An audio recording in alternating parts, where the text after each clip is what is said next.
Good morning. Mike Mullen from MikeMullen.net on the way to Talladega Speedway to see if Carl Edwards can pull off a miracle. He's pulled off some miracles there before. Remember April last year? Flying through the air the last lap, running across the finish line. Hey, the guy knows how to make a dramatic exit from a racetrack. He could have won. Jack Roush says he's hoping for a 150-point swing here, but he's going to have to get some bad luck happening to Kevin Harvick, Jimmie Johnson, and Denny Hamlin. 4 races to go in the championship chase, and Carl's 213 points down. I think he's out of it, but Jack says this is their last stand. Maybe they can pull something off. Championship chase?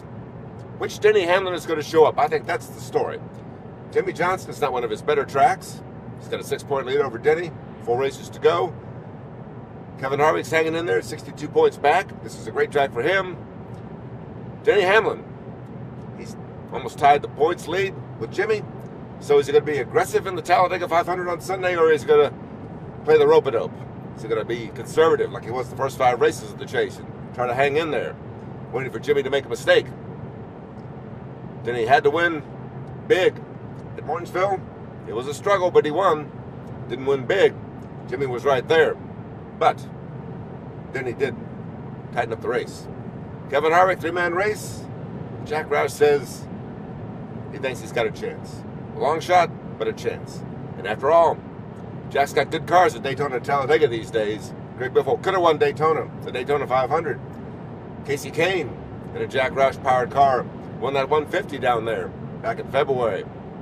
Greg Biffle looks strong. Carl Edwards looks strong. Jamie McMurray won here last fall for Jack. Jack's got good stuff for this track. Should be a good day for him. Is it going to be good enough?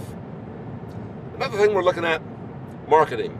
Each track is different on the NASCAR circuit. There's no monolithic NASCAR fan base. Indianapolis, the crowds there, quite different than the crowds at Alabama, or the crowds at Bristol, or the crowds at Sonoma, or the crowds at California, the crowds at Kansas City.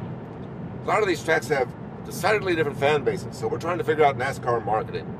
Just how do you market NASCAR? How do you market to NASCAR fans? Who are the NASCAR fans we're marketing to? It's MikeMullen.net, working the marketing game, and good advertising space is still available on MikeMullen.net, just like it is on a lot of these race cars. We're interested in this. Want to see how it's done. So we're going to be talking to some car owners about how they market their various options. Jeff Gordon finally got a sponsor, got a couple of sponsors, sort of curious. But 4-time champ, struggling, Halloween weekend, finally comes up with sponsorship money for another season. It shows you times are tough. Times are tough, but the economy's growing, things are looking good. How do you market NASCAR? And we're also trying to figure out what happened to the million fans, those 2 million fans that should be in front of the TV sets that have somehow vanished over the last 2 years. We did a story on MikeMullen.net about TV fans and NASCAR, and back in 2006, when NBC had the playoffs, they were averaging over 7 million TV viewers for the chase races. This year, ESPN, for its part, is averaging less than 4 million. That's a pretty big drop-off. The chase works sometimes. Right now, it doesn't seem to be working. Is that a problem with the chase?